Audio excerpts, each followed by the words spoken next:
teachers, A.J. Goomer, I had Walter Papoose Nelson, and I had Roy Montrell. All of these guys were slamming guitar players up. Papoose played with Fast Domino Band, and Roy Montrell, he played with more bands than you could shake 11 sticks at.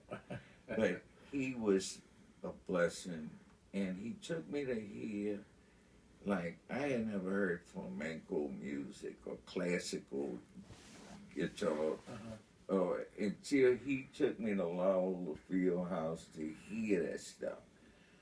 And he always would have tickets, and that was always legit.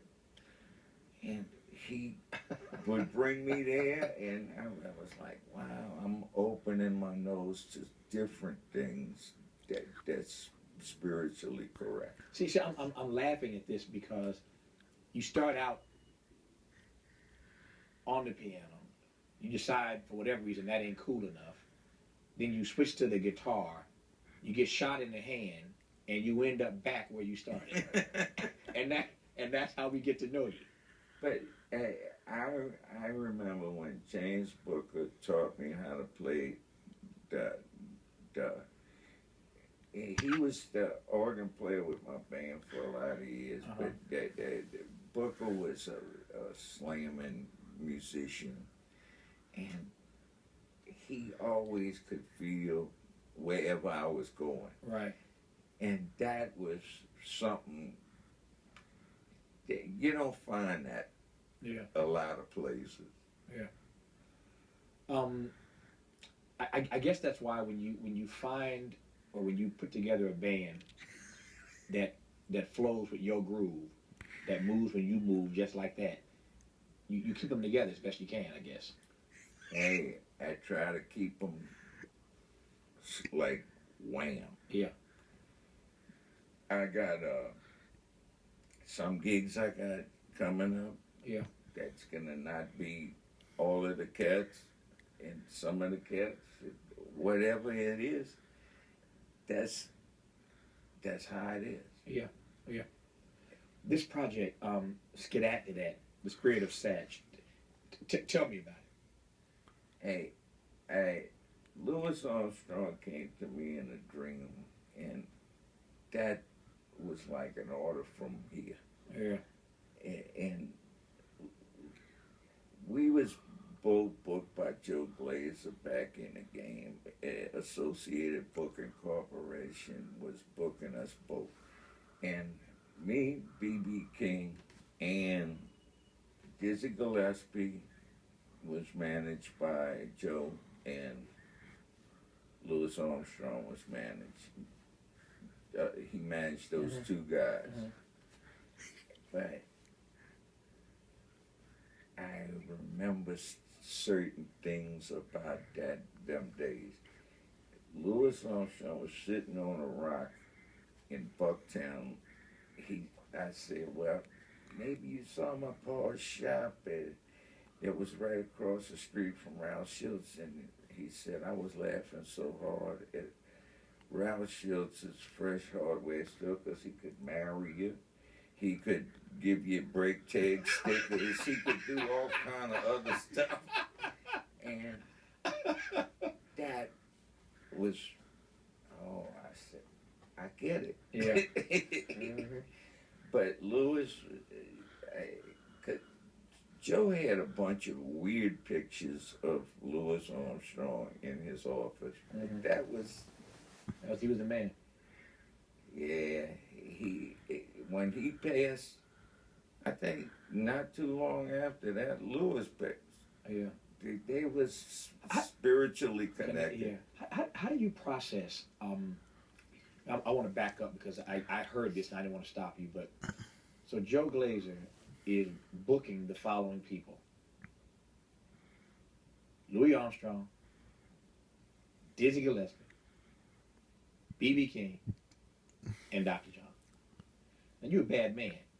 But how do you feel? How does it feel being in the company of those kinds of artists and one guy is doing it for all of y'all? But that's like a serious pantheon, man. But you know what? I went on the tours with BB King so many times that I felt like BB's one of the hardest working cats that I know in this racket. And I always call this a racket. Ain't no way I'm gonna ever call this a business. Why do you call it a racket? Because it is. Okay, let me try that again. What makes it a racket, Dr. John? Well, that people at record companies can beat you for your money. Oh, yeah. And that's the worst thing about why it's a racket. Right. Look, I got hired to be a spy for Mercury Records way back in the game. And Irvin Green that hired me, I called him to just tell him something after he retired. He didn't know who I was. But you know what? That was okay. Because I made more money as a spy for him than I did. And I was spying on Don Roby's company that had Bobby Blue Bland and Lil Junior Parker and all these guys. They was like the cats. And I played on sessions that, whether it was